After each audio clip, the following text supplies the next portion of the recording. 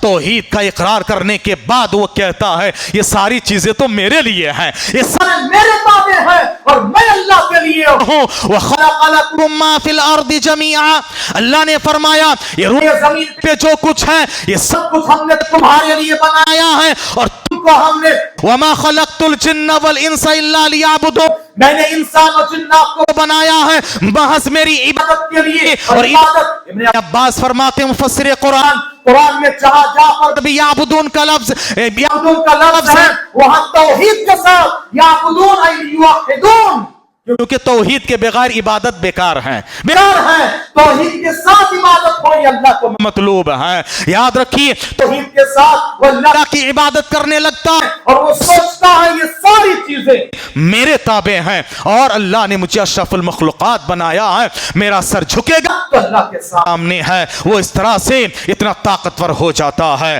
ہر چیز کی غلامی کو وہ قبول نہیں کرتا, ہر ایک کی غلامی سے وہ نجات پا لیتا ہے. وہ ایک سجدہ جسے تو گناہ سمجھتا ہے, وہ ایک سجدہ جسے تو گناہ سمجھتا ہے دیتا ہے انسان کو ہزاروں سجدے سے نجات. یاد رکھیے میرے بھائیوں, ہزاروں سجدے جو یہاں وہاں پر کر رہے تھے, جب ایک اللہ کے سامنے سجدہ کرنے لگتا ہے ہر ایک سے بے نیاز ہو جاتا ہے. اللہ اکبر.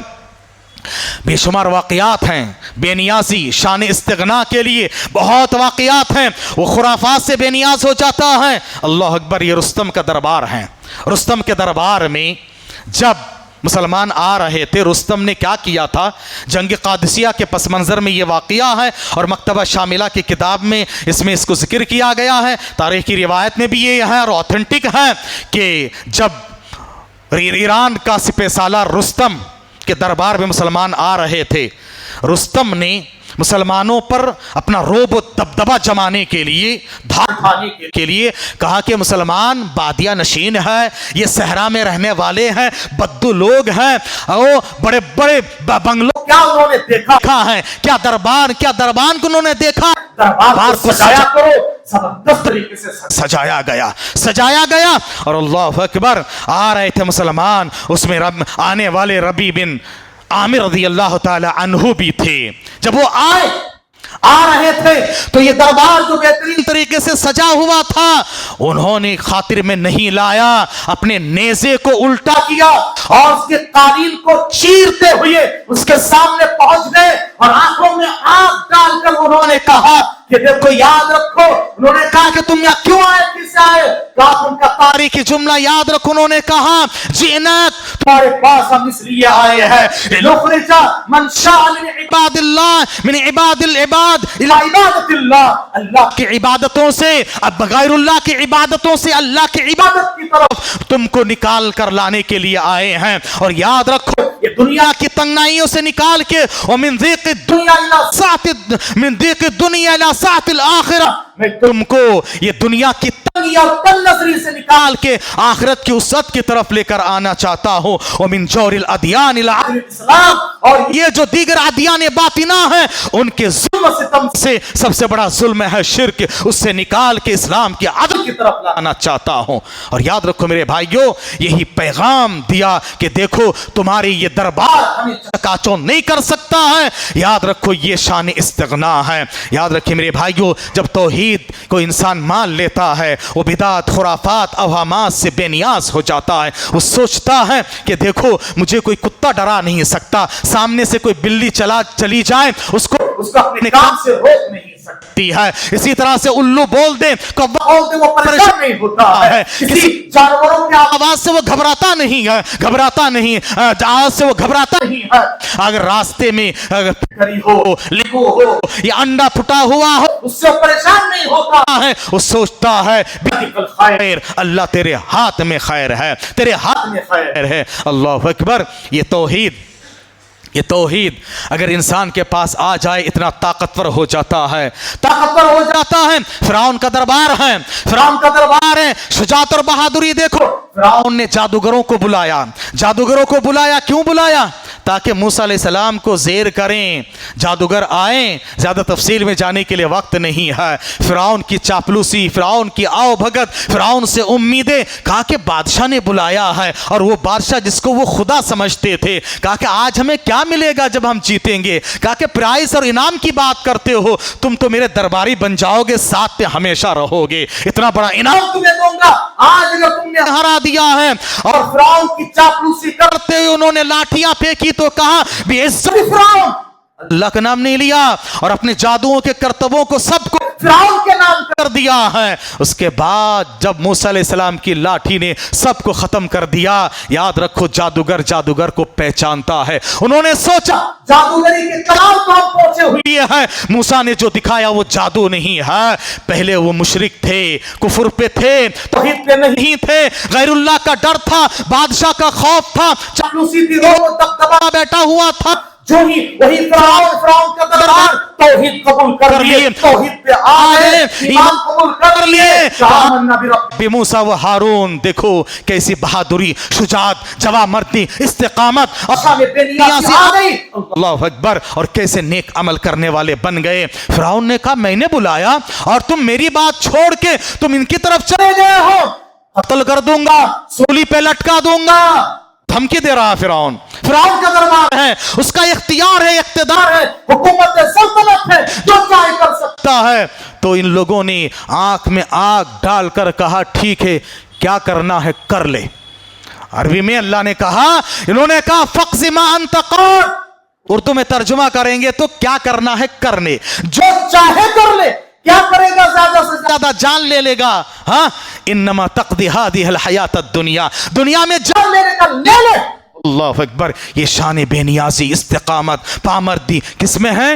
توحید میں ہے. انسانی زندگی میں یہ اس طرح کے اثرات توحید ڈالتی ہے. اور اتنا ہی نہیں، ایک عورت کے پاس بھی آ جائیں توحید، ایک عورت کے پاس آ جائیں، عورت بھی یاد رکھو وقت کے بڑے بڑے جابروں کو جھکا سکتی ہے. ہاں حضرت عمر کی بہن کا واقعہ بہت مشہور ہے، لیکن علماء نے اس کو ضعیف قرار دیا ہے. حضرت عمر کی بہن کے اسلام لانے کا جو واقعہ ہے، عمر کو پتہ چلا جانے کے بعد مارے، بے تحاشا مارنے کے باوجود بھی عمر کے آنکھ میں آگ ڈال کر انہوں نے کہا کہ عمر اس راستے کو چھوڑنے والے نہیں ہے. عمر نے سوچا کہ بھئی کیا ماجرا ہے یہ، ایک عورت کل تک میرے آنکھوں میں آنکھ ڈال کر بات کرنا دور کی بات ہے، میرے سامنے کھڑے ہونے کی طاقت نہیں تھی، آج بھی طاقت کہاں سے آ گئی ہے. اس کے علاوہ اب چھوڑی آپ، اللہ اکبر، اور بھی بے شمار واقعات. ابھی آسیہ کا واقعہ آیا، فرعون کی بیوی، ہاں فرعون کی بیوی، کیسے جب توحید ان کے پاس آ گئی کیسے انہوں نے جھجوڑا ہے اور کیسے ثابت قدمی دکھائی ہے. توحید ایک بچے کے پاس آ جائے تو وہ بھی وقت کے بادشاہ کو جھکا سکتا ہے. The boy and the king. کیا واقعہ ہے؟ بچے بھی سن لے، جا کے یوٹیوب میں سرچ کر کے دیکھو واقعہ. The boy and the king, بچہ اور بادشاہ. اصحاب اخدود کا واقعہ ہے، بہت لمبا واقعہ ہے. یاد رکھیے میرے بھائیو، سورہ بروج میں جا کے واقعہ پڑھیں آپ. وقت ایک بچہ توحید جب اس کے پاس آ گئی ہے، جادوگروں کو جھکایا، بادشاہ کو دھول چٹایا، وقت میں دیکھو ایسے تبدیلی لا لیا ہے، اللہ اکبر، کہ سارا علاقہ اس کی وجہ سے اسلام میں داخل ہوا اور توحید پرست بن گیا. اور ایک جانور کے پاس فطری طور پر توحید ہوتی ہے. یاد رکھو یہ ہدہد پرندہ ہے، ہدہد پرندہ ہے. توحید کا سرچشمہ دیکھو کس طرح سے ان جانوروں کے پاس ہوتا ہے. وہ گیا جا کے وہاں پر ملکہ سبا کو دیکھا کہ بھائی یہ ملکہ بھی اور رانی بھی اور یہاں کے لوگ بھی سجدہ کرتے ہیں. انی وجدت امرأة تملکہم وأوتیت من کل شیء ولہا عرش عظیم. وأوتیت من کل شیء ولہا عرش عظیم، اور اس کا عرش بہت بڑا ہے. اور یہ مردوں پر حکومت کر رہی ہے. عورتوں کی حکومت ایک پرندے کے پاس بھی مسلم نہیں ہے نا. پرندوں کو بھی اعتراض ہے کہ عورتوں کی حکومت قابل برداشت نہیں ہے. اس کے بعد کہا کہ دیکھو وجدتها وقومها يسجدون للشمس، میں نے اس کو بھی دیکھا، اس کی قوم کو بھی دیکھا، وہ سورج کی سجدہ کرتے ہیں. یہ لوگ